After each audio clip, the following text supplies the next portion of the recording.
All right, we are live. Hello, everybody.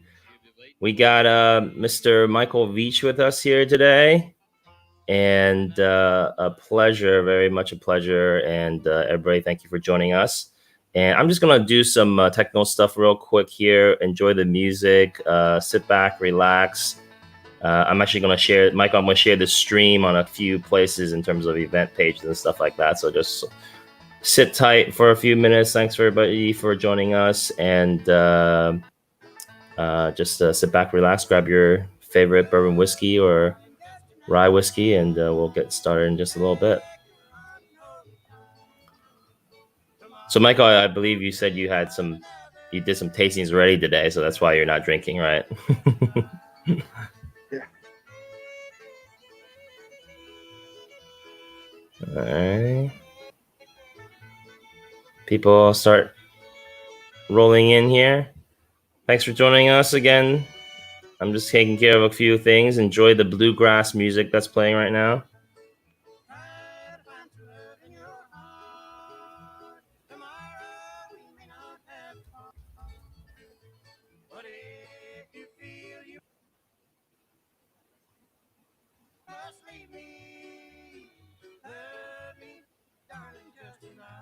Thanks for joining. Thanks for joining. Mike, thanks for joining. Thanks for having me. Oh, so we also have I don't know, can you see the comments coming in on the right here? Mike? I don't see any comment. Okay, well I'll read out the comments to you as they come along.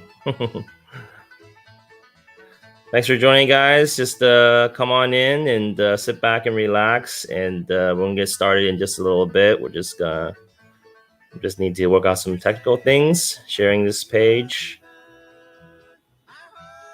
We have Michael Veach with us.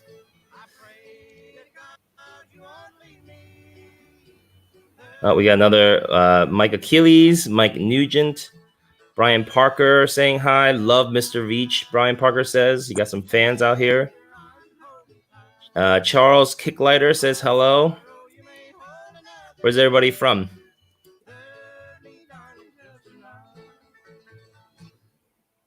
We're gonna get started in just a little bit. Everybody sit back and relax.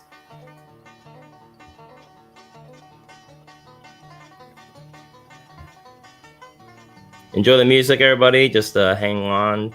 We're just gonna wait for people to kind of filter in. We got Charles Kicklighter from Georgia. Jim, looking forward to it. Hello from Wisconsin.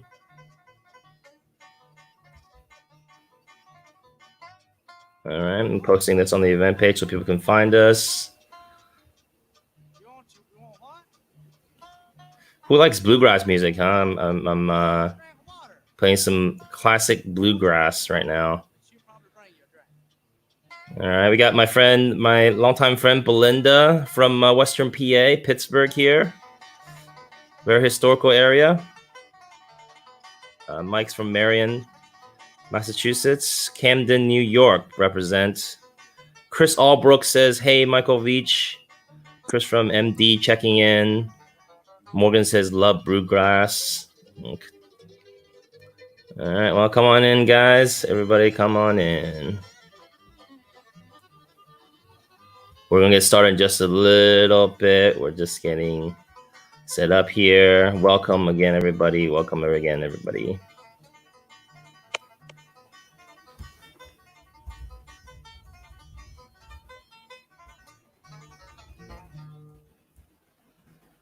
Mike, has your beard gotten longer during this whole quarantine stuff? Oh yeah, that's my hair.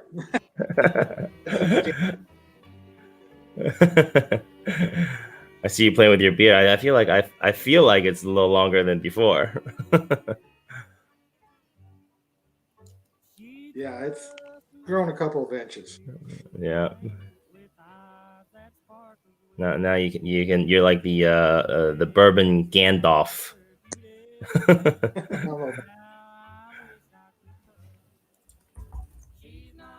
Thanks everybody for joining. We're gonna get started in just a few minutes. Just letting everybody get settled. enjoy the bluegrass music here. Kentucky bluegrass music.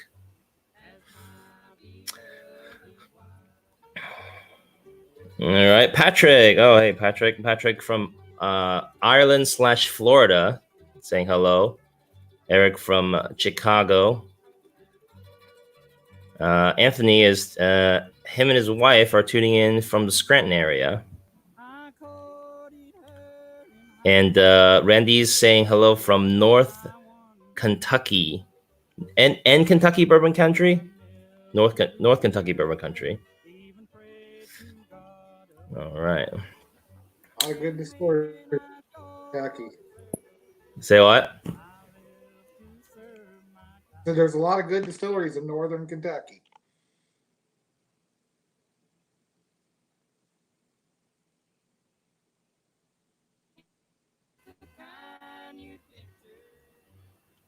No, you cut out a little bit there. What'd you say, Mike? I said there's a lot of good distilleries in northern Kentucky. Yes, North Kentucky. Yep. Belinda's digging it. Yep. Randy says Northern Kentucky. Tim from Lexington, Kentucky. Awesome.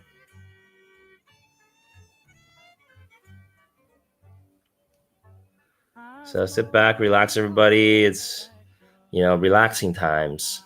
Grab a whiskey and enjoy yourself, and listen to the Bourbon Gandalf drop some knowledge on us.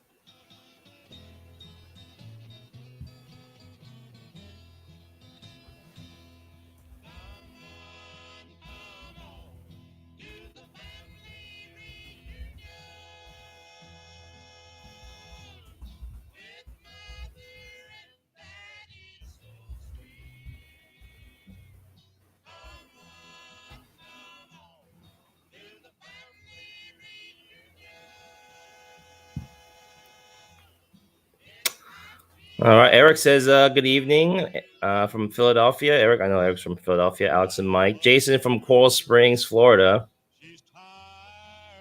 All right. So it looks like we're going to get started in just 2 minutes.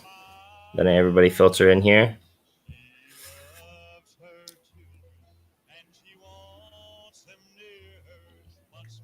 We've got 30-some people live with us right now. Mike?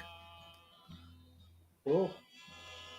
And so for those of you that are maybe possibly watching this not live later on, or looking to go back and watch this again, this live broadcast will be available later on Facebook on my page, The Whiskey Steward.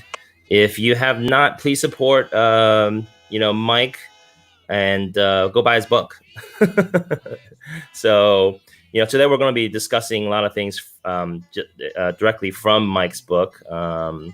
And you can find, just search, well, he actually has a few books, but we're going to specifically be looking at the Kentucky Bourbon Whiskey and American Heritage book, which is available on Amazon audio, just regular Amazon hard copy, whatnot. I listened to the Amazon audio several times, and I also have the hard copy of the book. So if you want a concise piece of literature on bourbon history, this is the one of the best books out there. And this video again will be available on The Whiskey Steward. If you have not, please again also support my broadcasts by hitting like or liking my page, The Whiskey Steward, and tune in to additional broadcasts in the future. We do broadcasts with other distillers and experts in the field. So, all right, 9:10. Let's get started. Jason from Coral Springs, TJ from Northern Virginia, Randall from Chicago says cheers. TJ Johnson's here. Jason. Okay. Yeah, Jason and Patrick, they're friends, I guess. All right. I'm going to stop this music here. We'll have to cut off the bluegrass, unfortunately. All right. So thanks, everybody, for joining us. Loving it. Lots of love out there. People joining from all over the country, all over the world. I know there's some people viewing from abroad here. We got about 50 people joining us, and that's a great turnout. So we do have Mr. Mike Veach with us here today. I am incredibly excited. I am incredibly honored. I am just incredibly everything right now. I'm a big whiskey nerd myself, and so I just want to say thank you very much, Mike, for spending the time with us to just talk about whiskey, especially during these times. I started these live broadcasts obviously when the quarantine went down, and people are just at home, and Mike, you donating your time like this to people is just great, and people can just have something to look forward to. Other bourbon whiskey lovers or just other whiskey lovers wanting to learn more, and you're just such a wealth of knowledge, obviously. But yeah, I want to get started just by doing introductions, right? Please tell us your journey, Mike. So if you guys get Mike's book, he talks about how he started as a intern, right, at the Felsen Historical Society, and later on went on to United Distillers. But so since the 1990s, Mike's been studying bourbon whiskey on a professional level. Well, I guess a professional level on a professional level. Being the historian for the United Distillers. So just we have decades and decades of knowledge here that Mike has accumulated and will be sharing with us today. So I'm gonna stop getting big. I'm gonna stop being so excited, Mike. Please tell us your journey. Tell us how you started and how you got into all this, and what have you been doing to all these years? Well, thanks for having me. I always tell people I'm the luckiest graduate student to come out of the University of Louisville's history department. 1991, almost 30 years now. Nick Morgan from what was United Distillers, Diageo now, contacted the university, said they were looking for a graduate student with archive experience to help put together an archive at the old Fitzgerald Distillery. So it'd be 6 weeks during the summer, 35 hours a week, and $9 an hour. And I hadn't worked full time for a while, so I said, "Sure, I'll take that." Yeah, $9 an hour 30 years ago was a lot. Yeah, it was decent money. They kept bringing more and more materials in. 6 weeks turned into 8 weeks. I had to go back and do classwork. They told me to keep working on it until I finished my classwork, and then they hired me full time. Oh wow! Okay. So go ahead. First thing I learned is that there was this very little out there historically in the field. There was just 2 or 3 books that I was able to find, that had been printed at. Fortunately, one of the best is Henry Croge's book, Kentucky Bourbon, The Early Years of Whiskey Making, which was based on his doctoral thesis at the University of Kentucky and was printed in 1970. A great book. I highly recommend it to anyone. So I read that, and I read The Social History of Bourbon by Gerald Carson, and then there was, a few other books out there that weren't very relevant historically, but they did a lot for the culture of bourbon, is the way I look at it. It went from there. The next luckiest thing that happened to me was in 1996, United Distillers sold most of their American whiskey portfolio and closed the archive. Yeah. Because Jim Holmberg at the Filson knew I was available, hired me as an archivist there. And all of a sudden, the rest of the distilleries didn't see me as the competition. They saw me, as a historian, and welcomed me with open arms. Okay. So when you were working at United Distillers, people thought you were kind of the competition. You got a little bit of that. Yeah, I mean, they're not going to talk about their history to me, who was, archivist for their competition. But, So what happened to what? So I'm curious, what happened? So once when the United Distillers archives closed down, what happened to all the information? I mean, was it oh, saved somewhere? It's a huge archive. It's in storage right now. Yeah. At Louisville's underground storage underneath the zoo. An old limestone quarry area, and they keep making noises that they're going to do something with it, but yeah, I've heard those noises for 30 years, and I haven't. I believe this is the case. I'll believe it when I see it. Right. Yeah, because it seems like that's like a treasure trove of information. I imagine. I mean, I can't imagine what all the stuff they have. Oh, there's about 30,000 cubic feet worth of records. Wow. And then so then later on you went to work at the Felsen Historical Society, and how long were you there for? I was there for 17 years before I decided to leave there and to go independent. Okay. So tell us about your life as a kind of independent consultant. Like, what's like your day to day? Like, what do you do? Tell us about that.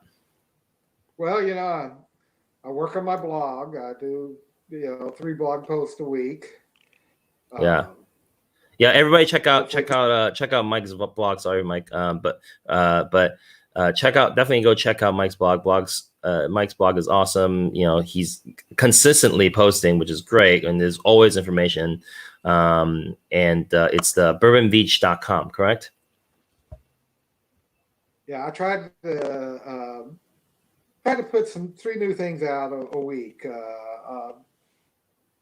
Wednesdays is my tasting Wednesday. I always do a tasting of a whiskey on Wednesdays, and then on Monday, it's a real hodgepodge of things. And then on Fridays, I kind of rotate between doing book reviews, images of the past, cocktail blogs, and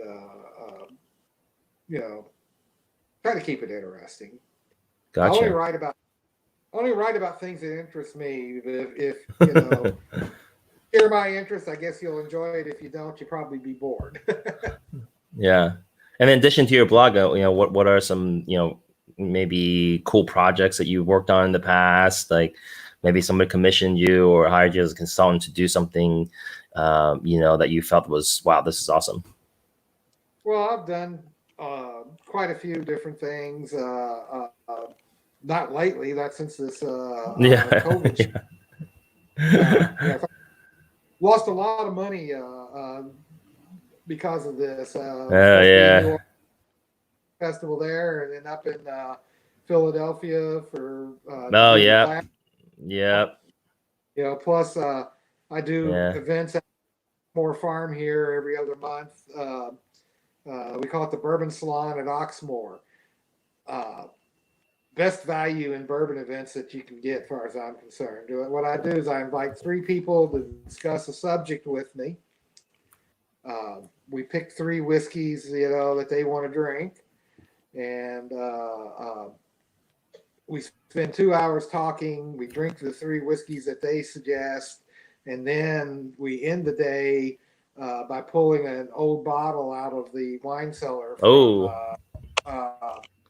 From the Bullet Estate there, and crack that open and taste that. That sounds delicious. Yeah. It cost you the 50. We only charge $50. Yeah. And pick it. You get 4 drinks basically, but you'd pay more than $50 for the taste of the vintage whiskey that we're. Oh my gosh! Yeah. What is this event? What is this event called again?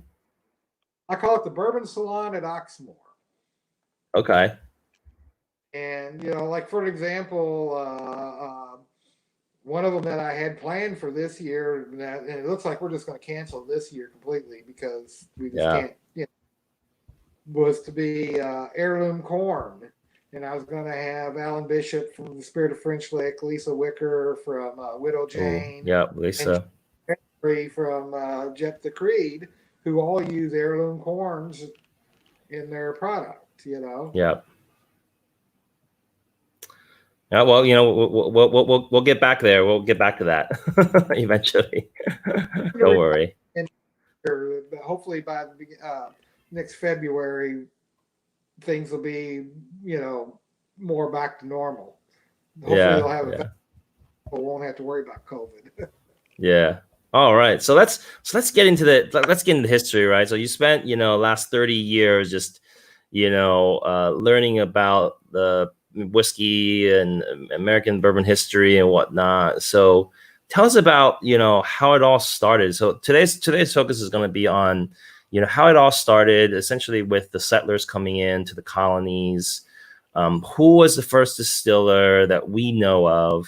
And eventually, obviously, people started. First, people started distilling things like rum, brandy, and rye whiskey and whatnot. And a lot of people don't know that. And because bourbon obviously now is such a big thing, but it really started with things like rye and brandy and rum, right? So tell us, let's start with that. Tell us about how it all started and what were people doing? Who was the first distiller that came here to the colonies at the time? It wasn't even the United States. We were all English. Well, no, not really.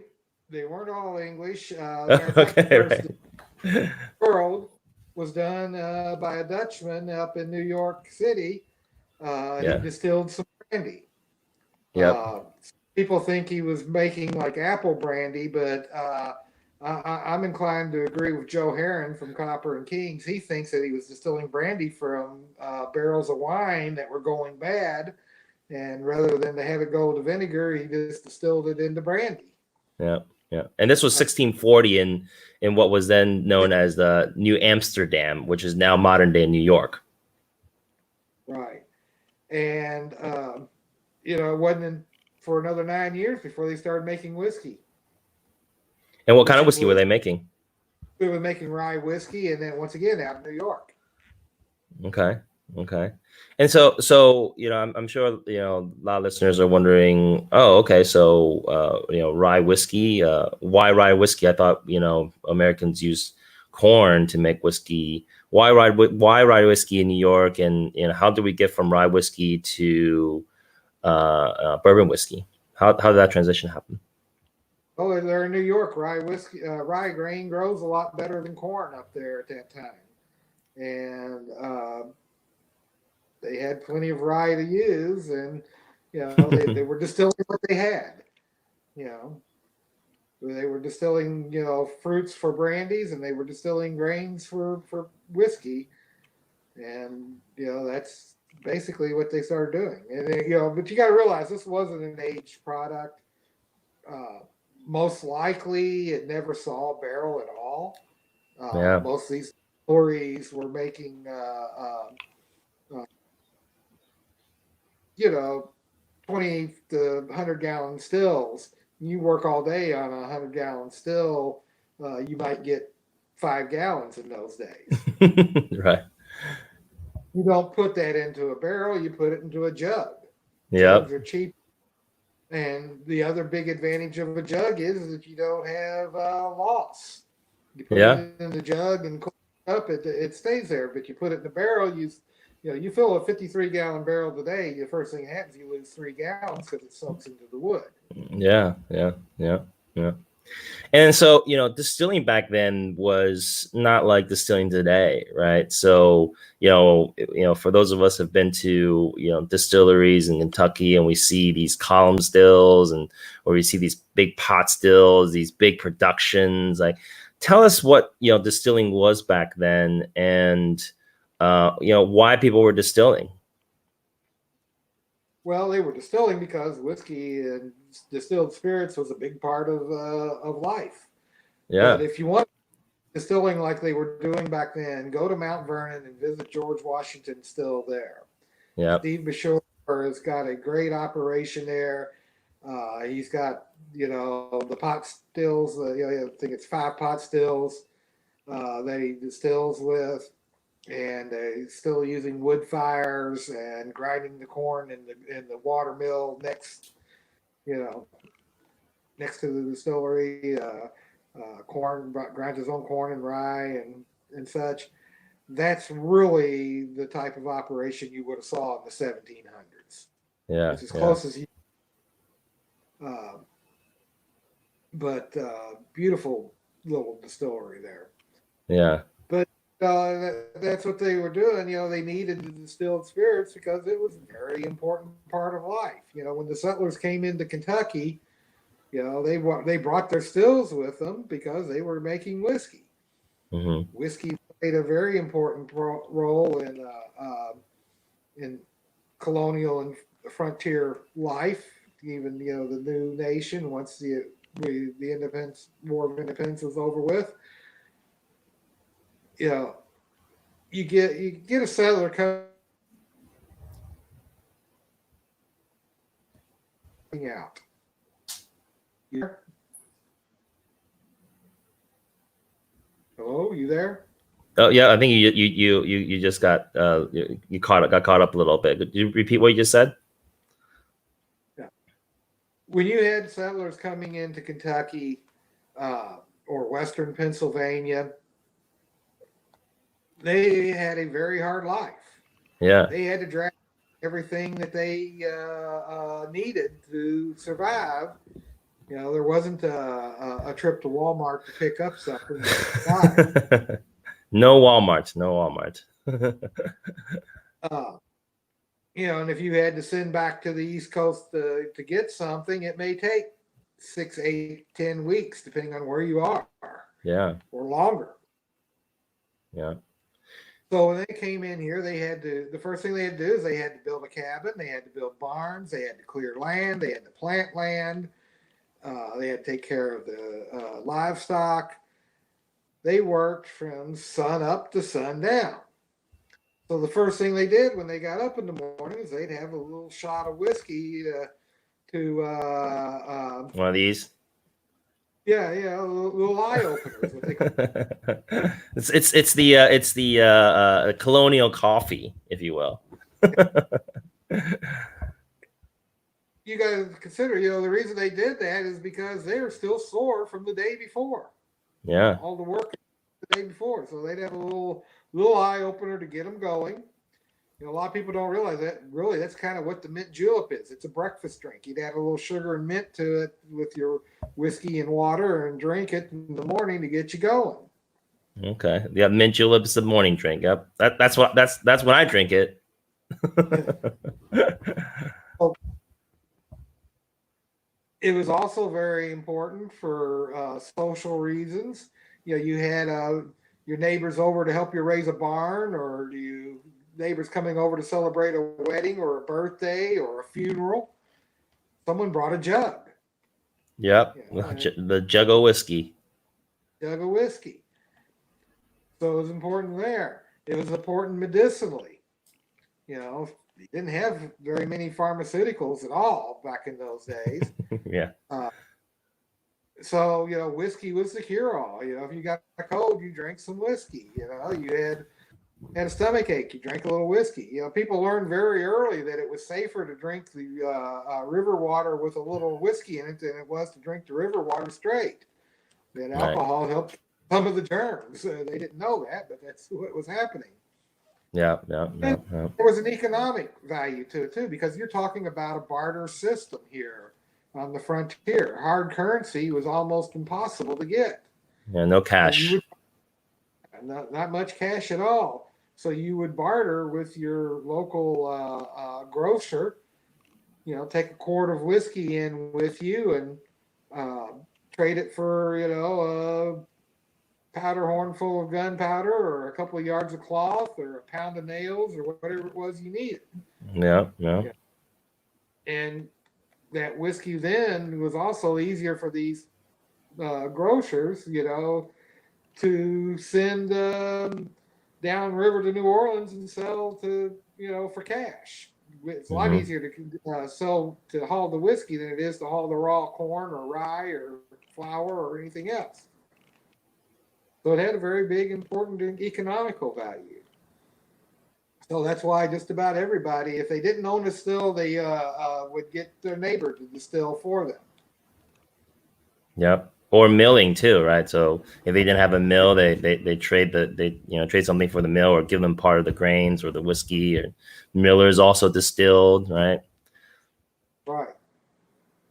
Yeah. So when in those early days, that's what they were doing. But like I said, first thing that they were distilling was brandy. Then came whiskey, and then came rum.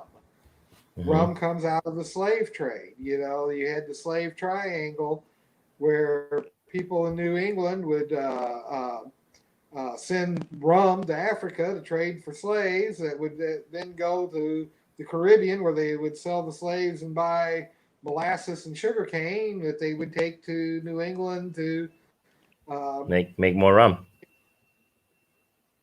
Yeah.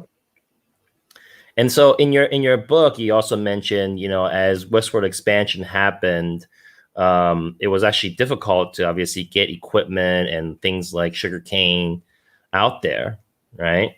And so the real impetus for whiskey was the American Revolution, mm-hmm. because all of a sudden the British said, "Okay, you revolted.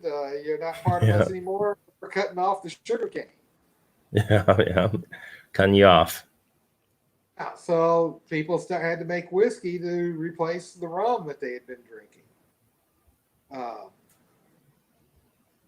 It was just a natural. And I believe also people were making a little bit of gin here in the colonies as well. Oh yeah, you got to realize that we're not talking about aged whiskey at this period. Yeah. Whiskey would be flavored with herbs and such to make it more palatable. Sugar, honey, right? Local fruits. The Filson has a recipe from the Beale Booth family papers where they talk about how to make your blackberry cordial by taking your new make whiskey and seeping blackberries in it. Mm-hmm, mm-hmm. But gin was a very big, important spirit being made here, particularly up in the East Coast. Mm-hmm, mm-hmm. And so, also in your book, since we're talking about, essentially kind of making cocktails, in your book, you had mentioned there was a individual by the name of Liqueur, right, who actually was making a lot of rectified spirits, right? And then he had recipes to make any kind of thing, brandy or rum or bourbon or rye and whatnot. And in your book, it actually outlines the different things that went into it, like honey or like sugar, burnt sugar for coloring, et cetera, et cetera. Yeah, well, that's really more. Liqueur's book is from the 1860s. That's later on. Yeah, that's later on. Yeah, much later on. Yep. Once we start getting an aged product, which really you're starting to look at the aged products in the 1820s. Mm-hmm. The earliest reference I have found to putting whiskey in a charred barrel comes from 1825. Okay. So, bourbon, really, the first mention of bourbon is 1821. And face it, what bourbon is whiskey, corn whiskey that's been aged in a barrel. Mm-hmm, mm-hmm. And so before we get into the bourbon, so I'm from Pennsylvania, so I want to spend a couple of minutes talking about the rye whiskey in Pennsylvania, right? So tell us about because you mentioned as people were expanding westward and sugarcane was getting cut off, people were making rye whiskey, and of course rye does better in colder climates in the north, like New York, Pennsylvania, Canada up there, right? A lot of rye whiskey being made. So tell us about this kind of story of rye whiskey in Pennsylvania and things like, the Monongahela rye whiskey and how that came about.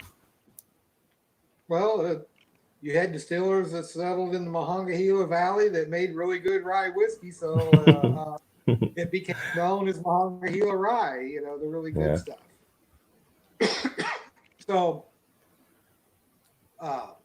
Pennsylvania rye whiskey was basically doing the same thing as bourbon as you go on. It starts off as a unaged spirit, and I think it actually remained an unaged spirit for a longer period than the corn whiskey did. Matter of fact, that might be one of the things. I've never looked into this. I need to spend some time up in Pittsburgh and Philadelphia. I'd love to learn more about early Pennsylvania distillers. But that may be what made Monongahela different from just any other Pennsylvanians. They may have been the first ones to start aging it in charred barrels. So it's just a style of rye whiskey. It's what Monongahela rye is. It's good stuff. Yeah. And so I wanted to share also a factoid I found, in 1810. I shared this with Herman Mihalich and from Dad's Hat Rye, because he's bringing the Pennsylvania rye back, so making some really good stuff. You I'm sure you had Dad's Hat Rye, right? Oh yeah, I've reviewed it a couple times. I like Dad's Hat. They do a good job. Yeah, it's a good job. And then so I had mentioned during that broadcast, and people can actually find that broadcast if they're interested in learning more about Dad's Hat and Pennsylvania rye whiskey, because we talked about Pennsylvania rye whiskey and history and whatnot. But in 1810, just for a reference, Kentucky made about 2.2 million gallons of bourbon. Okay, but then that year, Pennsylvania shipped 6.5 million gallons of mostly Monongahela rye whiskey. So that's nearly 3 times as much rye whiskey compared to bourbon in 1810, right? So it's the population of Kentucky too. Right, exactly, right. So obviously there's more people. There is obviously more people here, obviously, and but just goes to show that rye whiskey was the number one whiskey of choice. And it was funny because Herman had shared with me in the book Moby Dick,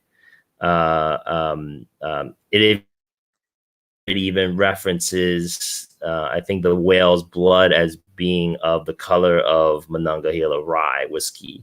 So it was so immersed in the pop culture that an author of Moby Dick could just mention Monongahela rye whiskey, and people would and he would expect people to just automatically know that, oh yeah, that's that color, or that's that rye whiskey.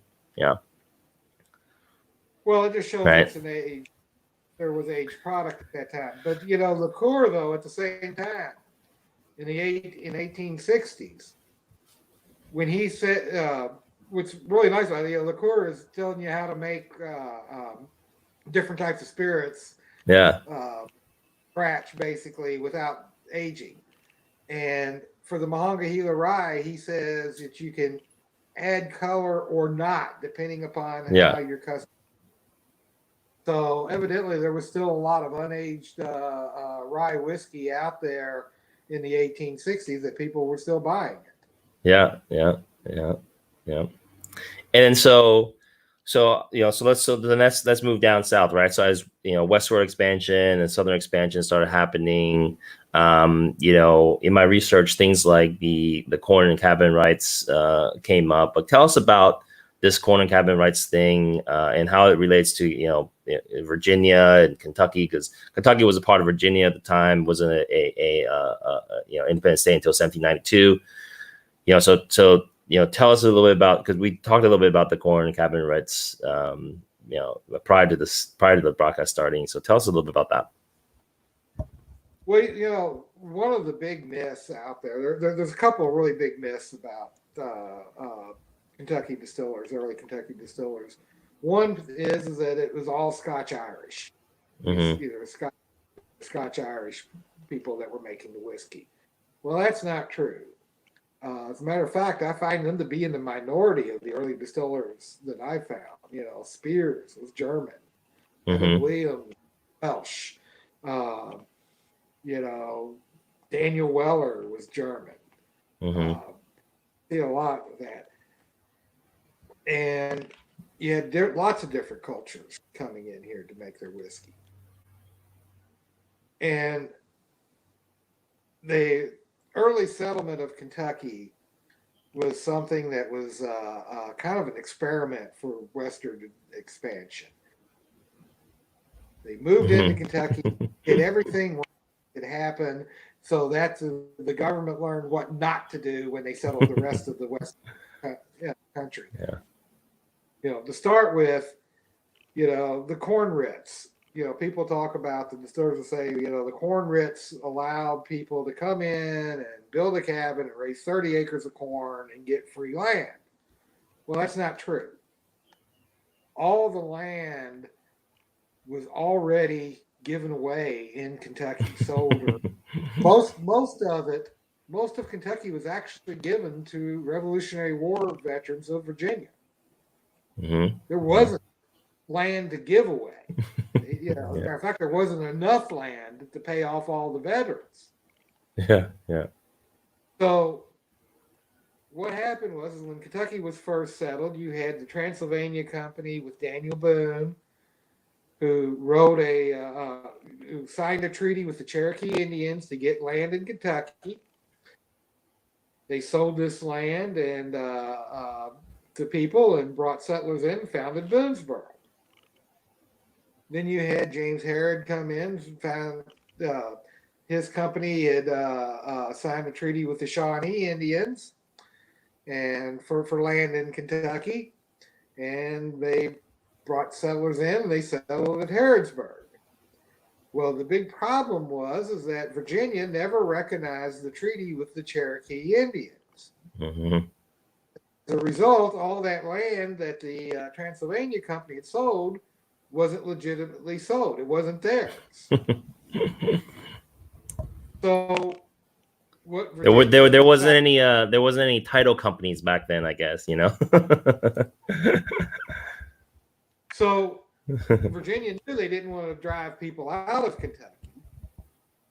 So what they did was they came up with the corn writs. If you were already in Kentucky and had built a cabin and raised 30 acres of corn, you were entitled to 100 acres of land. Now, for these people of Transylvania Company, if you bought 100 acres of land, that's fine and dandy. But with people like Daniel Boone, who was entitled to thousands of acres of land, that's why Daniel Boone ended up filing bankruptcy and moving out of Kentucky and settling in Missouri.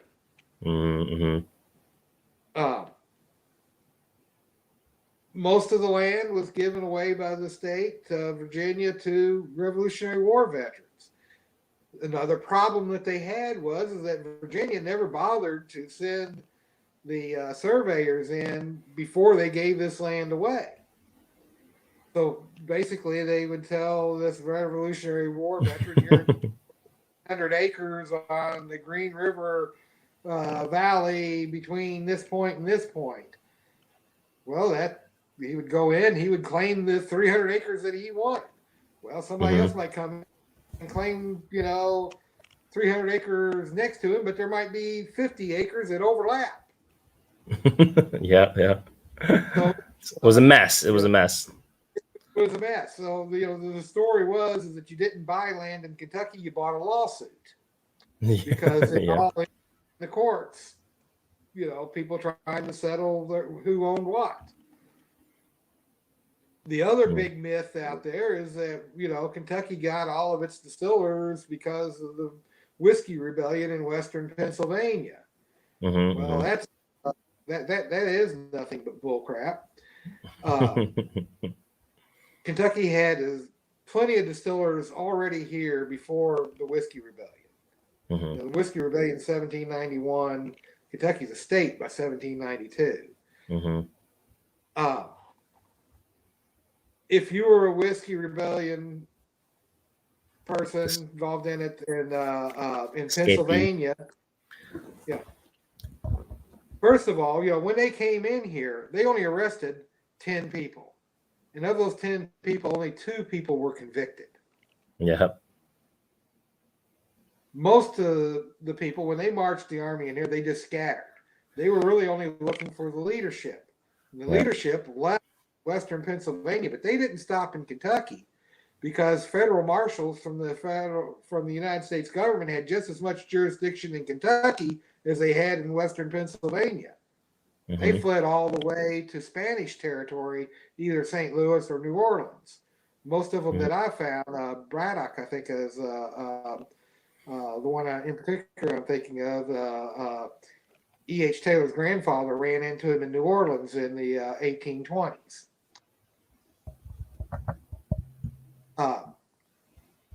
You didn't need to have those people come in here. Why would they pack up everything they owned in Pennsylvania to come into where they didn't own land? And if they bought land, if they sold their land in Pennsylvania and bought land in Kentucky, they'd be buying a lawsuit. Yeah. And they still possibly get arrested. Yeah. Well, no, they would. They still had to pay their whiskey tax, basically. Yeah. Because the tax was here. Kentucky had just as many Whiskey Rebellion people as Pennsylvania. Mm-hmm. The big things is that it was kind of the first government cover-up. The government didn't want people to know how bad it was here in Kentucky because they didn't think they could do anything about it. Okay. They didn't think they could bring an army into Kentucky because without the local support, they couldn't keep it supplied. Mm-hmm. And if they did do that, they were also afraid that the people in Kentucky would say, the heck with the United States government, we'll see if Spain will take us in. Mm-hmm. Because frankly, Kentucky at that point, in the 1790s, early 1800s, the natural trade route wasn't back over the mountains. It was downriver to New Orleans. It's much easier to send things downriver than it is to try to cross the mountain with a mule train or a wagon. Mm-hmm. So, the government didn't want people to know how bad it was in Kentucky. So what they did is they sent appointed a very sympathetic judge in Kentucky who tied all the Whiskey Rebellion tax cases up in court. And it was about 25 years before they were all settled, but they were settled without any penalty or without any interest. So the Western Pennsylvanians, they were the people that kind of made the example of, because they, the government really couldn't do much about the Kentucky people. Right.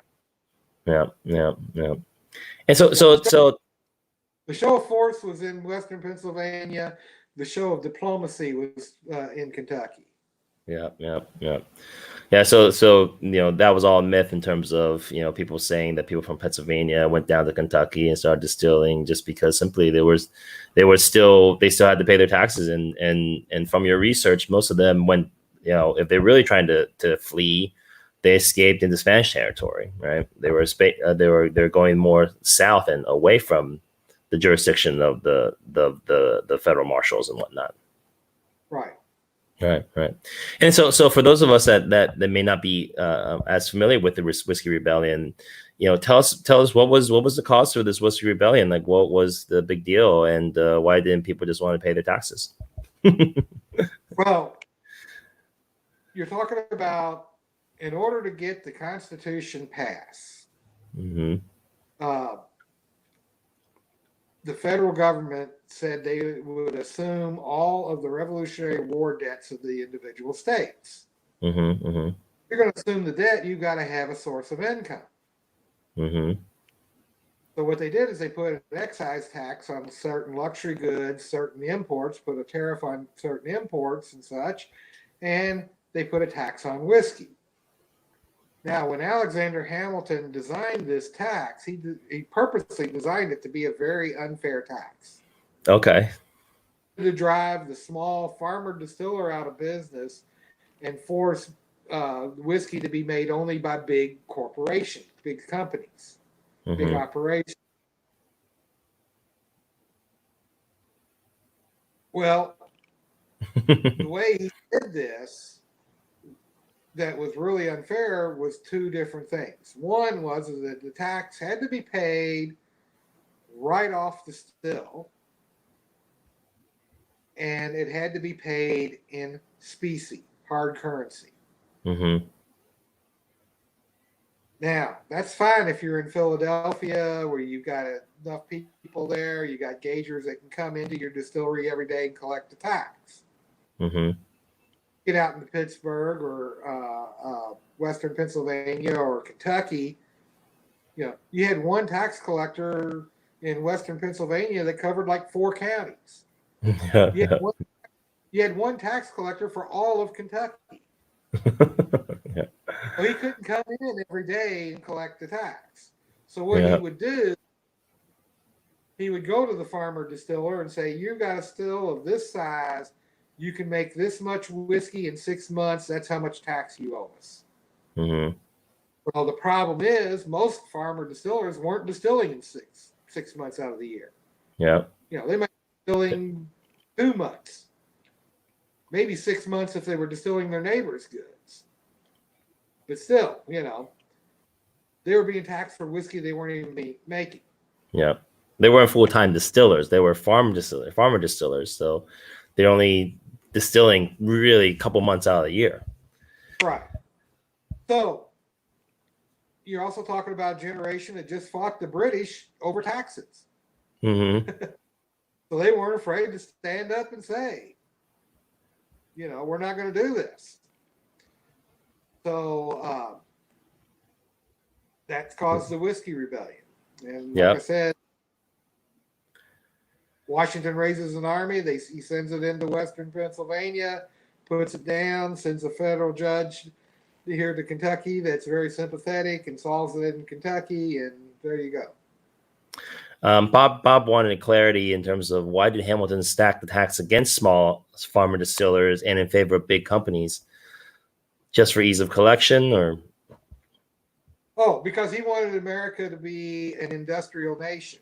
So, he wanted to destroy cottage industry and turn it all into big business.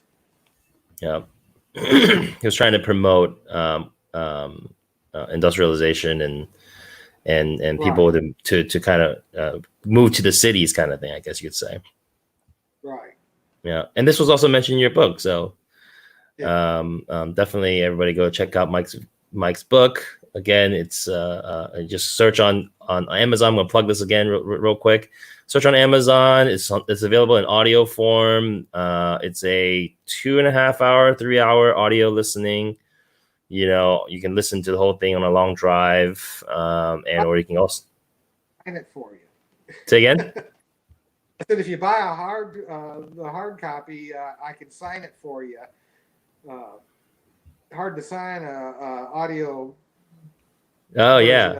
Are the books coming out of your inventory, of your stock? No, but not from Amazon. But I'm sure I'll run across some of these people somewhere or another. Oh yeah, right. Okay, gotcha. Or just be like me and get the audio and the hard copy, and then when you run into Mike in person, then have him sign it. Then okay. So we just finished talking about the Western PA and the Whiskey Rebellion. People are obviously, they just fought the British and they're just like, WTF, what's going on? We were just fighting the British because of these stupid taxes. And, now now our own government turns around and kind of betrays us, so people feel a little, a certain way about that. Right. Yeah. And so this is all happening in the 1790s and whatnot. Constitution 1787, tax on whiskey was 1790. Kentucky becomes a state in 1792. These are some of the big events happening here. And so around the 1790, go When ahead. Thomas Jefferson was elected president in 1800, one of Mm-hmm. his plans of his election campaign was that he was going to balance the budget and eliminate the whiskey tax. Mm-hmm. And he Mm-hmm. does that in 1802. Mm-hmm. Mm-hmm. So there is no more tax after 1802. Mm-hmm. The tax comes back briefly in 1813 to 1817 to pay for our Second War of Independence, the War of 1812. Yeah. Yeah. But once in 1817, it's once again repealed, and there is no tax until 1861 when it's brought back to pay for the Civil War. Mm-hmm. Mm-hmm. Right. So then 1790, the late 1700s, 1790s, I think this is when, a lot of speculation in regards to who started making, bourbon whiskey, right? And who was using charred new American oak and using mostly corn, all the rules of bourbon whiskey, right? And so a lot of names gets thrown out there. People like Elijah Craig, people like Evan Williams, Jacob Spears, but you have a different theory, the Tarasconi. It was Tarasconi, right? Tarascon. The Tarascon brothers. So tell us what you've found in regards to is let's start with Elijah Craig. Let's talk about Evan Williams. Let's talk about Jacob Spears. Let's talk about Tarascon. Well, we will never really know who the first distiller was in Kentucky. Yeah. There was no written record of it that we can find. People weren't writing things down like that because like I said, they're coming in, they're too busy to keep a diary. Yeah. And most of them were illiterate. Yeah. Well, I wouldn't say illiterate. There was a lot of educated people coming into Kentucky. Yeah.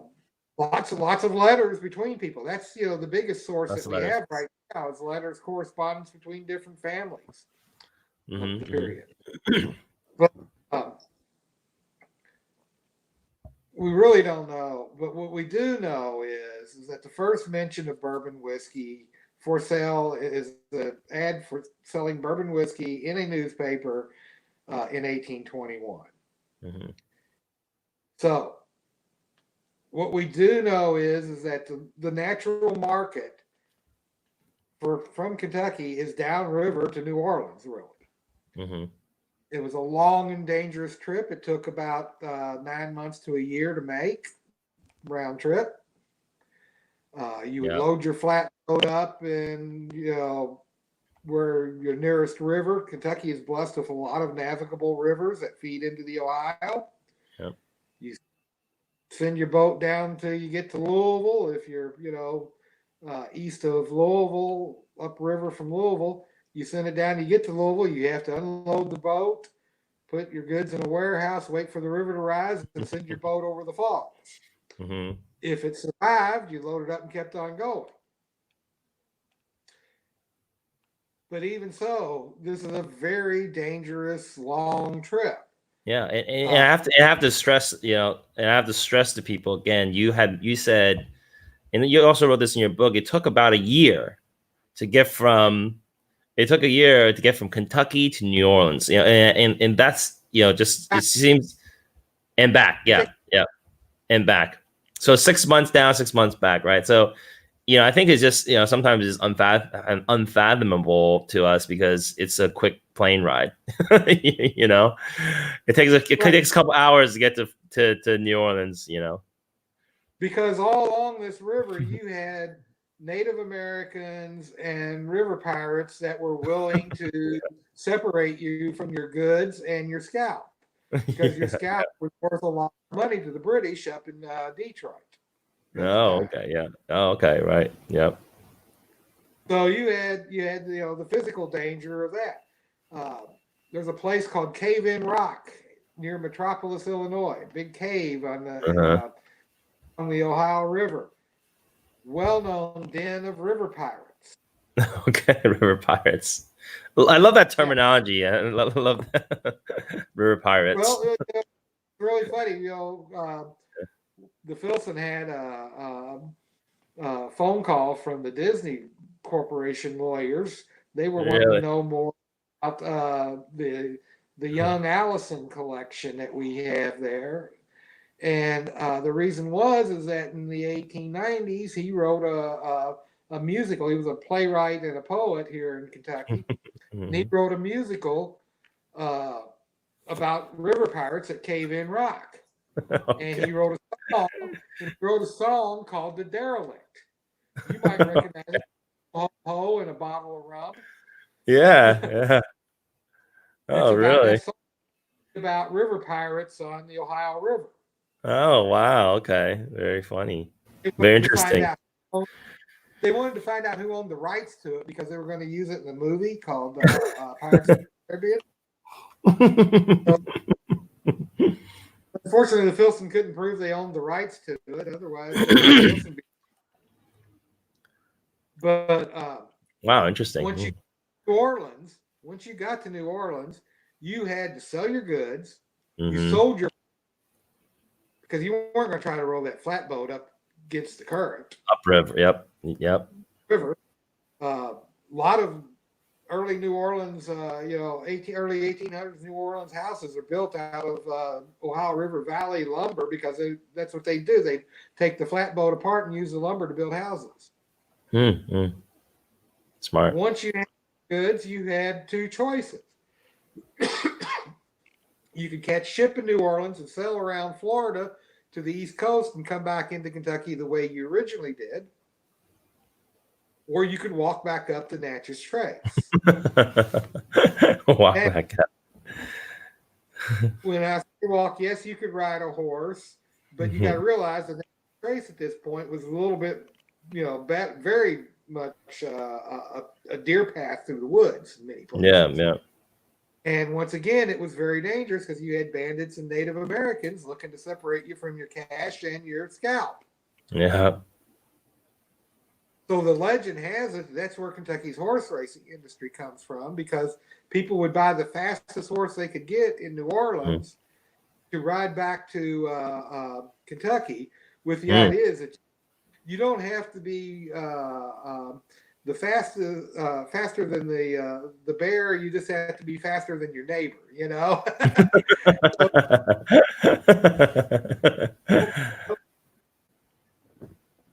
That's what you did. So I had a fast horse to breed and to race. Yeah. So I guess that, that's also tied in with why Kentucky has such great horses, right? So it's just because of this long tradition or long period of having to buy a really great horse to get back to Kentucky because you didn't want to die. Right. Well, we know from these trips that the price of Kentucky whiskey in New Orleans at that time was the same as it was in Kentucky. So the question then becomes, why ship whiskey to New Orleans if you can get the same amount of money without having the expense of shipping it? Yeah. So someone figured out, started asking the question, why aren't they buying our whiskey? Who are these people? What are they drinking? Well, they're Frenchmen. They're not buying our whiskey. They're not drinking our whiskey because they're drinking French brandy. Yeah, a lot of French. Yeah. French brandy was different because it was aged in charred barrels. Had been since the 1400s. So someone said, let's make our whiskey taste more like French brandy. And they put it in charred barrels, let it age a while. By the time it gets to New Orleans, it's got probably a year or two or more in there. It tastes more like French brandy. And we know this is happening because the Tarascon brothers, who were two Frenchmen that came to Louisville, settled in the 18 teens in Louisville in shipping port right on the falls. They built a mill and they built a warehouse at the falls. they came here just to set up trade with New Orleans. Mm-hmm. Two Frenchmen from basically the Armagnac region of France. Yeah. They know the people of New Orleans. They know what they're drinking. But when they go down to New Orleans on one of their trips, one of the brothers is keeping a diary, and he writes in this diary the prices of different goods down there. And one of the things he puts in there is the price of French brandy. And I forget the exact price, but it's like, $1 a gallon. Mm-hmm. And then he says the price of American brandy, it's 50 cents a gallon. But Mm-hmm. then he makes a note saying this is not real brandy because it's made from corn. Mm-hmm. So basically, it's bourbon. Yeah. So that's what they're doing is they're trying to sell our whiskey in New Orleans as French brandy. Mm-hmm. So so that's the theory right there, right? So these two French brothers. I think the Tarascon brothers are good candidates for people that are doing this. Mm-hmm. But they maybe, unfortunately, the diary doesn't say where this American brandy came from. Yeah. So we find out who was selling that. We know if it came from Kentucky and who distilled it. Then we know who did it. Yeah. And this was in the early 1800s, and they set up a mill, they set up a trading route. They were French. They're trying to do business with the French population down in New Orleans. So kind of all all the right things are there to speculate that this is that they might be the people that are promoting and creating this corn whiskey aged in charred oak barrels because of this history of cognac being aged in charred oak barrels and whatnot, right? And they were from France. They were from that area. Yeah. Right. Yeah. So then what's all this talk about? A lot of people think about, Elijah Craig, Edmund Williams. Well, interesting. You don't hear this story until the 1870s. Mm-hmm. Elijah Craig never in his lifetimes claimed to be the first bourbon distiller. Yeah. You don't hear this story till the 1870s. And the reason it comes about is that there was a history of Kentucky written here by Collins. Mm-hmm. And in it, he writes that Elijah Craig had a fulling mill on, I forget the name of the creek there in Georgetown. Mm-hmm. And then a few paragraphs later, he says, the first bourbon whiskey is made at a mill on this creek. Doesn't actually say Elijah Craig did it. Uh-huh. But he does say that there's a fulling mill there. Well, a fulling mill doesn't grind grain, so I don't know how that would make it a particular reason to be the distillery. Uh-huh. But in the 1870s, when this came out, the distillers were saying, we've got all this temperance movement going on. Elijah Craig was a Baptist minister. Let's just say he created bourbon and let them deal with that. One of them. Well, Elijah Craig was a distiller. We do know that. We know that because he didn't pay his taxes, and there's records of Kentucky in one of Henry Ennis's case books of him being sued for his taxes, taxes. Yeah. But there's nothing that says that he was the first one to do it. There are a lot of different early distillers that are just as early as Elijah Craig, if not earlier. Waddy Boone, Spears, a bunch of them. I can't think off the top of my head now, but they're all very legit. Elijah Craig's story gets its big boost from the distillers at the time, and of course they made up this stories. It's interesting because there's more than one story as to why Elijah Craig put whiskey in a charred barrel. Right. His one barn caught on fire. Yeah, one was that barn caught on fire and it burned his barrel stays, but evidently only on one side. Because if I just turn the burn side to the inside, nobody will know the difference. Yeah. Because creatures are sneaky like it, right? Yeah. Yeah. So there's no reason to believe that story has any legitimacy. The other story was that he was a parsimonious person who had a barrel that had salted fish in it. Yeah. Okay. Decided he'd burn the inside to get the salted fish flavor out of it and put his whiskey in it. Yeah. Well, there's a couple wrong with this story. One is that you had different grades of barrels. Yeah. The most expensive grade is what they called the milk barrels, the barrels that were made to hold liquid. Mm-hmm. Twice the cost of a barrel that's not made. You Mm-hmm. don't ship salted fish in a watertight barrel. There's no need. Why spend that extra money? Yeah. And even if you did, I don't care how much you burn the inside of that barrel. Yep. That whiskey's still going to taste like salted fish. And bourbon does not taste like salted fish. Yeah.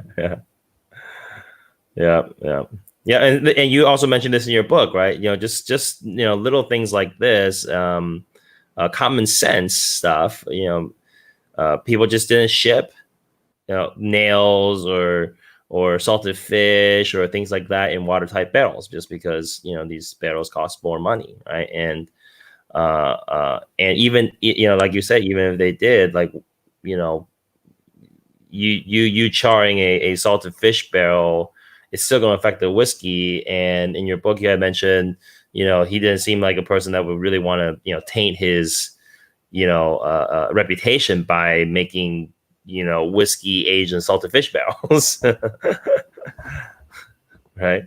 So right. It's a lot of common sense stuff, right? Yeah. And it's a story that you were never really going to know the answer to. Is who was the first distiller. I like Sam Thomas, who was a local historian here in Louisville, was moderating a panel down at the Louisville Public Library. It had like Sally Campbell and Bill Samuels and Fred Noe and some other people from the distilleries there. And someone asked who was Kentucky's first distiller? And Sam's answer, I think, was the perfect answer. We'll never know, but I'm willing to bet it was whoever was supplying George Rogers Clark on Corn Island. Okay. Yeah. And then Evan Williams also possible, or people had mentioned him as candidate. Tell us about Evan Williams. Well, that's interesting because one of the founders of the Filson was a guy named Reuben T. Durant. And you got to understand, in the 1880s and such, late 19th century, the attitudes were quite a bit different when it came to history and such. Durant is quoted as saying, every item has a great story to it, and we shouldn't let the truth get in the way. Yeah. When the truth get in the way, yeah.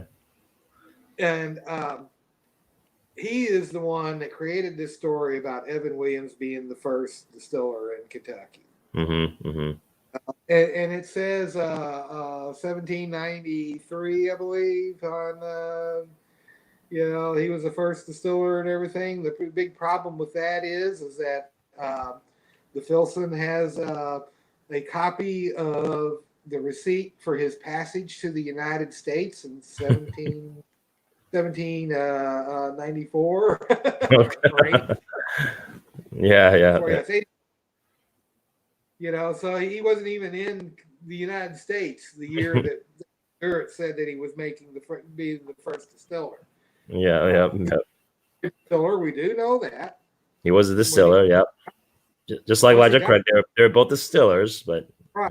So there's nothing wrong with claiming them as distillers, early distillers and such. First of anything, not likely. Yeah. And then so later on, we're kind of demystifying some of these these myths, right, in the late 1700s and whatnot. And then so what happens later? What happens after this? 1800s. Like what's happening with bourbon whiskey and whiskey in America after this period? We got to remember, the whiskey tax ended in 1870, the federal whiskey tax. Mm-hmm. So you don't have it again until 1861. So you actually have a great opportunity here for the beginning of aged whiskey after Mm-hmm. 18. Yeah, I find it's not it's probably more than a coincidence that the tax ends in 1817 and you see the first advertisement in 1821, 4 years Mm-hmm. later. Mm-hmm. Mm-hmm. Mm-hmm. Uh, you start seeing people beginning to age their product. You start seeing improvements in technology. You start seeing bigger and bigger distillers. You start seeing the creation of brand names. Mm-hmm. Mm-hmm. Mm-hmm. Uh, the term brand name comes from branding your name on a head of a barrel or a wooden crate when you ship something. Mm-hmm. Mm-hmm. So you start seeing certain distillers, gaining good reputations for making great whiskey. But what really starts to change it is when James C. Crowe comes to Kentucky from Scotland. Mm-hmm. He settles Woodford County and he becomes the distiller for Oscar Pepper. Mm-hmm. And Mm-hmm. he starts applying scientific principles to the distilling process. And But Crow more was important, a very educated person. He was, I believe he got his a doctorate, right? well, that's the story he told people. But the problem is, Sam Thomas went to the University of Edinburgh to look for James Crowe. They have no record of him ever being there. Oh But wow, okay. that's what he told Oscar Fooled Pepper. again, Yeah, fooled again, because he was supposed to be Doctor James Crow, right? I what they call him. Really? So another mystery there. So I wonder where he was educated or how to even, Well, what, Sam had, because he actually found Crowe in Edinburgh, okay. but not Yeah. university. Yeah. So Sam, what he was, at that time, a lot of people that couldn't afford to go to college, Mm-hmm. but could afford to buy drinks in the pub, Okay. would go to the pub where the students hung out and buy them drinks in return for hearing their lecture of the day. Oh, okay. Okay. That Sam thinks he was probably self-educated. Hmm. Well, Then, which is impressive too. yes. So So another myth here. Go he ahead. applied scientific principles to the distilling process, but the most important thing is he wrote it down. Yeah. Yeah. There was a record of what he did. He could go back and continue to make the whiskey in the same way and everything, and it passed on to the people that came after him. Right. And Mr. Crow, or I don't want to call him doctor anymore, right? So Mr. Crow, a He's lot of people. call him Dr. Crow because he's a doctor. Okay. Yeah, he's a doctor, from the School of Hard Knocks, and so Dr. Crow, a lot of people say that he was the first person to come up with the sour mash process, which is not true. He was just his first person to write it down and to record all this stuff, like you were mentioning, right? Right. He was the first person to apply scientific principles to figure out why sour mash was good, checking pH and temperatures and acidity levels and specific gravity and etc. So he's the one that did that and really kind of was the first one that would make a brand of bourbon that we would recognize today, I think. I was gonna say, oh yeah, and then so we talked about um, the people like liqueur and this this all these rectifiers and this was kind of the time in which the rectifiers and people were trying to make spirits more palatable by adding a lot of different stuff to it, because whiskey at the time was being sold out of barrels. You got it wrong. They weren't trying to make it more palatable. They were trying to make it cheaper. Okay. More profitable. Okay. They were trying to make it more profitable. As the aged spirits became more and more popular, people started looking for short. Because a 4-year period is a long time to wait for your product. Yeah, as opposed to just that does that. In order to make their product, they have to wait 4 years before they can sell it. So they were looking for shortcuts. Yep.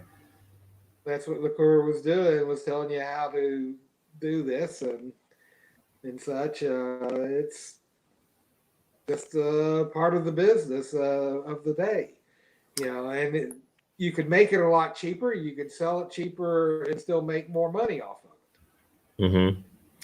It cost a distiller 25 cents a gallon to make an aged whiskey at that time. And if a rectifier can make it for 6 cents a gallon, the distiller selling his for 50 cents a gallon to the public. The rectifier can sell it for 40 cents a gallon and still make more money than the distiller. Yeah. So this was 1800. So 1817, the whiskey tax repealed. 1821, we see the first mention of bourbon whiskey in an advertisement. So rectifiers start trying to copy and make a cheaper whiskey, make a cheaper spirit. So and whiskey was for most part being sold by the barrel, right? And then so you had a few people, which you also mentioned in your book, like Mr. Hiram Walker, using bottling their whiskey, and as well as people like Brown Foreman or George Gavin Brown bottling their whiskey. Kind of tell us about what was going on here in terms of I guess food safety and why people are bottling the whiskey, why people are selling it in the barrels. This kind of also this fight between the rectifiers and the distillers, etc. Well, you got to realize that for most of the 19th century, distillers, when they sold their product, they didn't sell it by the bottle; they sold it by the barrel. Mm-hmm. If you wanted whiskey, you would go into your liquor store or saloon and bring your own jug or bottle and get it filled right out of the barrel. This was because bottles were very expensive. They would cost 2 or 3 times the cost to buy a bottle than you would to buy the whiskey. So distillers were making their whiskey, and this is another interesting thing. They were putting the whiskey in the barrel at a proof they thought people would drink. Mm-hmm. So it was usually going into the barrel anywhere between 90 and 103 proof. Mm-hmm. Mm-hmm. And that way, by the time it got to the market, it was everything. Even if it went up in proof, it would be a drinkable proof. Mm-hmm. Mm-hmm. So that's so let me just interject here. So that's very interesting, because we're living in this time of people loving their barrel proof bourbons and high proof whiskey and whatnot, right? So, but the popular thing back then wasn't cask strength or barrel proof. It was at 90 or 100 some proof. It was something that was easy to drink.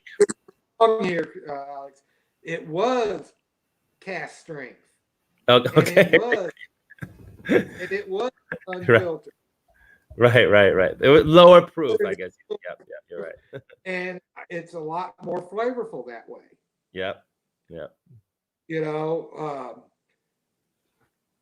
it wasn't until 1964 that you could put whiskey in the barrel at higher than 110 proof. Hmm. Hmm.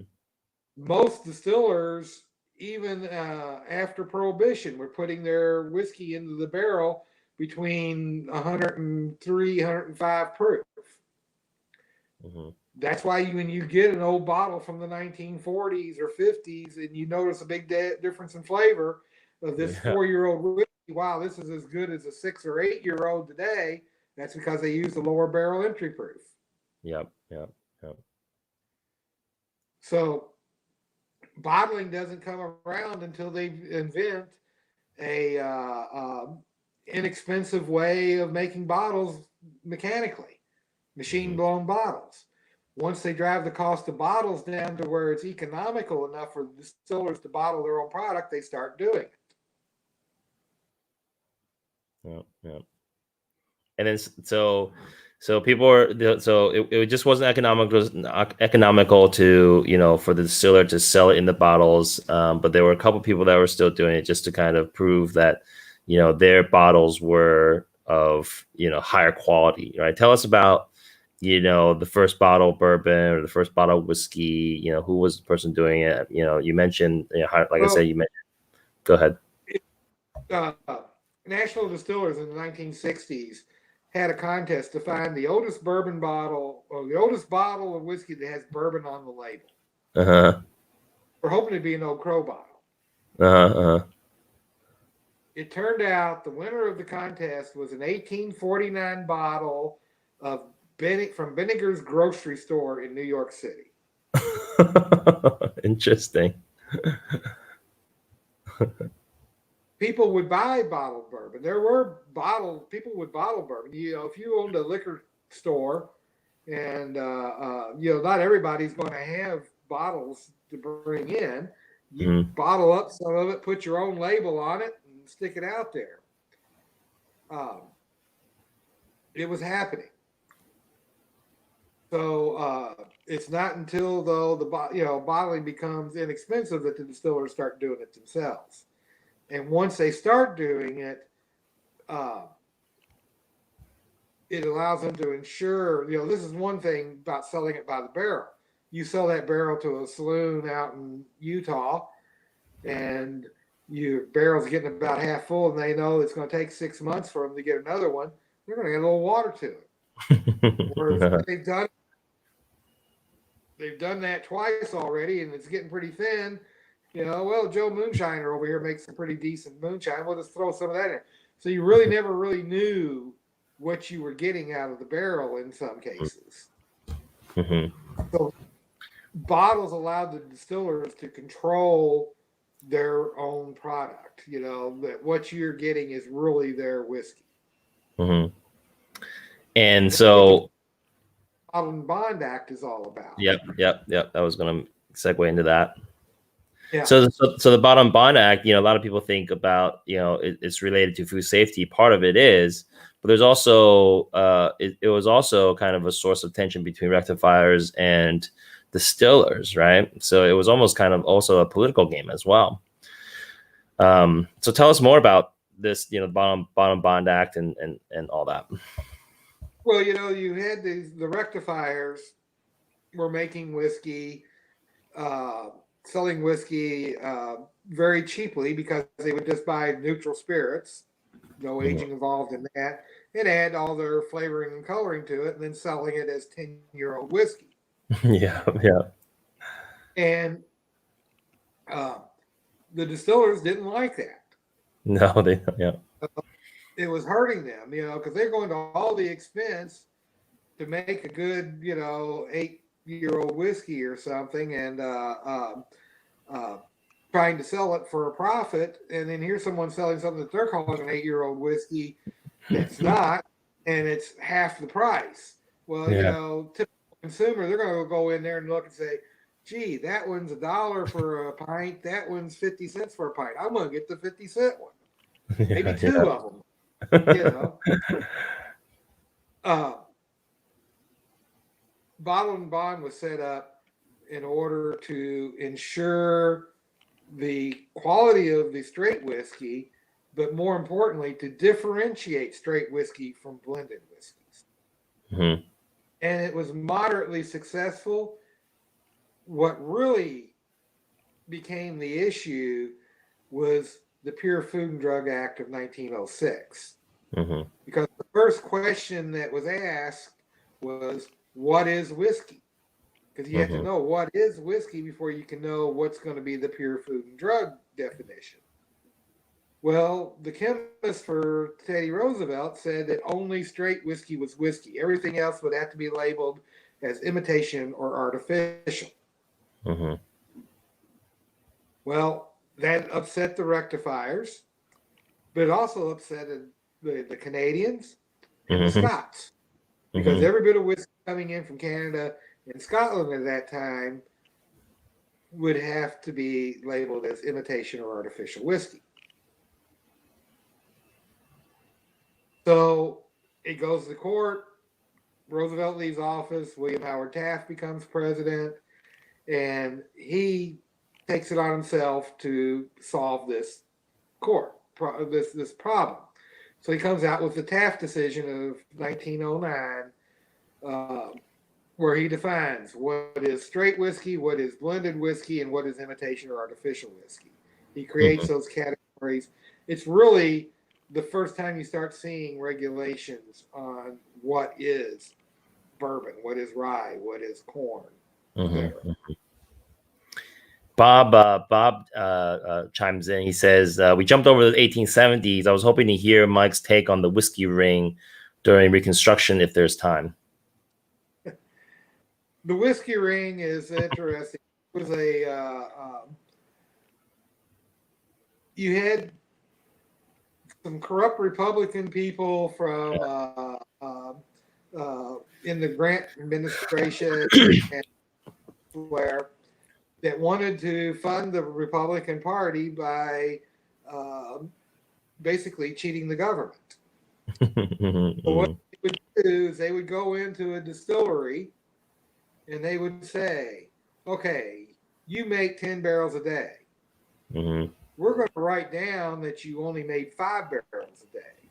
mhm, mhm, When you sell those 10 barrels, you're going to have more profit on 5 of those barrels than you would for the mhm. others. You're going to sell them for the same price as if they were taxed. Yeah, And then you're going to split that extra profit with us." yeah, yeah. And that's what they were doing. And they had a lot of distilleries, particularly in Illinois and Missouri and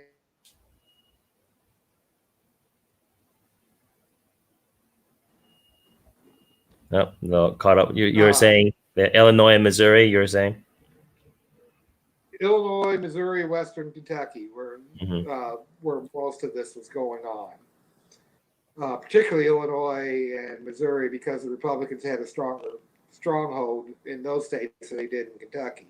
mhm. And basically, they got caught.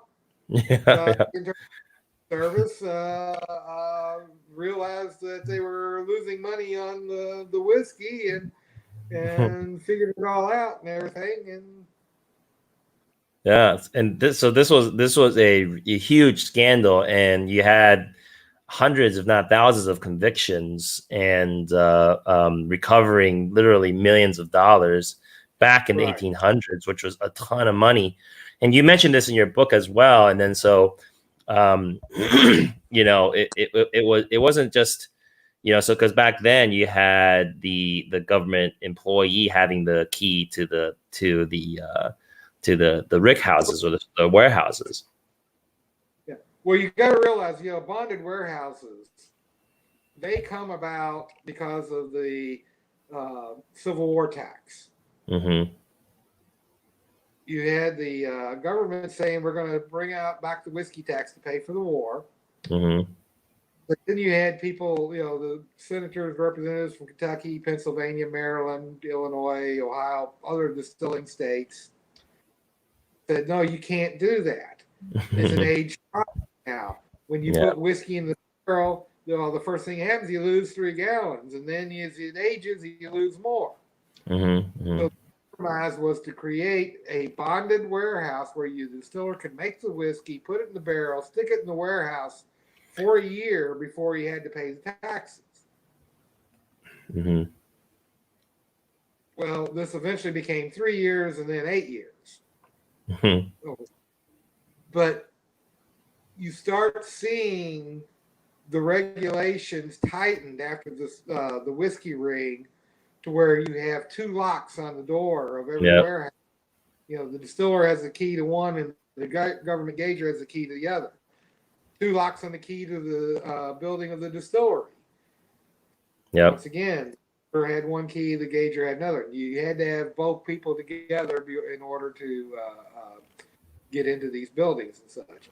You start seeing very tight regulations. Regulations that were really tight up until 1984 when Reagan deregulated part of the industry. You go to Stitzelweller, or you go to the Bourbon distillery, or go to Barton, distilleries that were built in the 30s right after Prohibition. You see all these pipes laying across the floor. They've got little passageways over them and such. And you're thinking, why are these pipes here? Why didn't they just bury those? They couldn't. The government gate agent had to be able to see every pipeline in the distillery to determine that nobody was tapping into it and stealing whiskey. Yeah. Yeah.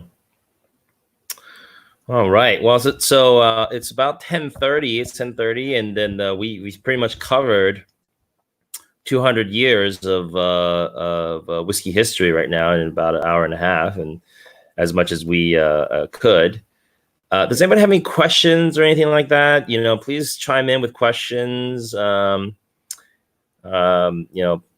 Mike's here. Mike, do you have anything to add or anything like that you in regards to just bourbon history that you feel like, oh, hey, I forgot to mention this, and this is also a really interesting point or anything like that? I think we've covered pretty much everything for now. Ray says you mentioned Kentucky, Ohio, Tennessee was southern Indiana also included in these efforts with proximity to these locations? I'm sure it was. Not as much whiskey distilling in Indiana, but a lot of brandy distilling, and brandy was being taxed too. My friend Dave from Taiwan, are you still there, Dave? You have any questions? So my friend Dave is writing a American whiskey book as well, and I think he reached out to you, and I made a connection here. And then so he was supposed to be in Kentucky, but obviously the trip was all delayed. Maybe we'll have an opportunity to meet up again. All right. Anybody have any other questions or anything like that? Thanks for anybody that actually already asked some questions. But so Belinda says, my friend Belinda from Pittsburgh area, she works in the spirits industry, and so she says she welcomes you if you ever go to Pittsburgh or Pennsylvania. She'll be very happy to show you around. I think that's one of the trips Rosemary and I have in mind somewhere along the line. Yeah. So we still got to get you to Philadelphia eventually. Belinda says, was the rye brought into Kentucky with the settlers from New York, or was there rye already in the area? I guess she's talking about the rye grains. Yeah. They raised rye in Kentucky, but they don't do a very good job at it. One of the reasons is that Kentucky has a lot of wild onions, and wild onion seeds are about the size as a rye grain, and it gets mixed in, harvested. I imagine a lot of the rye that they had came downriver from Pennsylvania, the rye grain. Mm-hmm. And then Randall from Chicago, Peoria, Illinois was a whiskey center for a time. Yes, Hiram Walker had a huge distillery there after Prohibition. Yeah. Yeah. It was Hiram Walker's Walker's Club. Later became Yeah. Canadian Club. All right. Anybody And they're have making Peoria. say again? They're making 10 High bourbon in Peoria. Now they're making 10 high bourbon in Peoria. Yep. Dan says, yes, they made a good bourbon. All right. Well, thanks everybody for joining. Thank you again, Mike. Again, I'm going to plug Mike's book. Pretty much everything we talked about, including the whiskey ring and whatnot, is in Mike's book. Mike, your book. How many pages is your book? I don't remember. 150 maybe. Yeah, I think it was only less than 200 pages. Yeah, do a concise history that would sell well in the gift shops, and it has. yeah, exactly. And I think it's just a very concise and very on point book. Bob asked another question here. Can I jump to later history? Read the Bourbon Resolution of 1964. It's not law, just a resolution approved in both Houses of Congress. So does it really matter? What's the value of the resolution? The value is that it recognizes bourbon as a product of the United States, that you could not make it anywhere else. And that was very important for foreign trade regulations. Yeah. But being resolution or law, does that really matter, or is that, does that affect it in any way? It didn't affect bourbon in any way. Yeah. Then the fact this is the same time period that they raised the barrel entry proof from 110 to 125. Part of this regulation. But yeah, I think it was a matter of the United States coming up with a resolution, and I think other countries respect that, right? So they don't want to challenge it regardless of if it's law or resolution. It's the United States; they don't want to challenge that.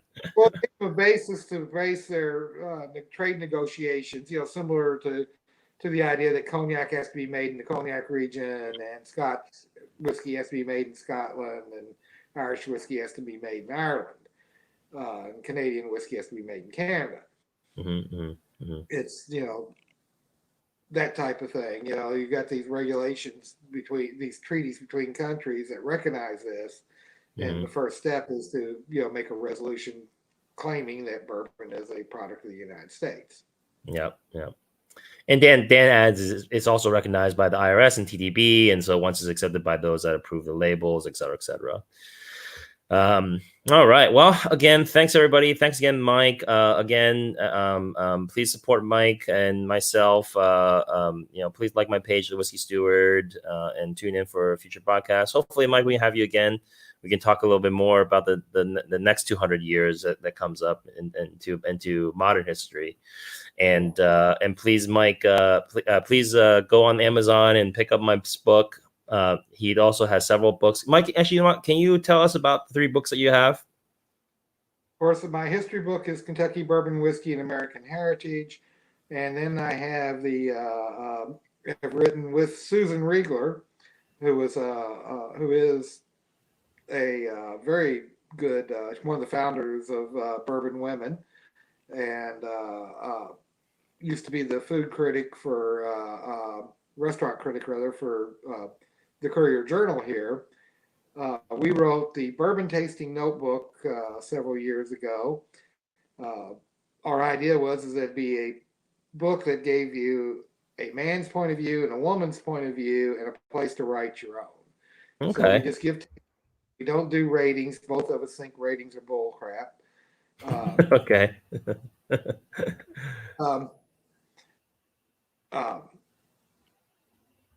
It's in the 2nd edition. It's got over 350 or more bourbons. I forget exactly how many is in it. And just recently we came out with the American Whiskey Tasting Notebook.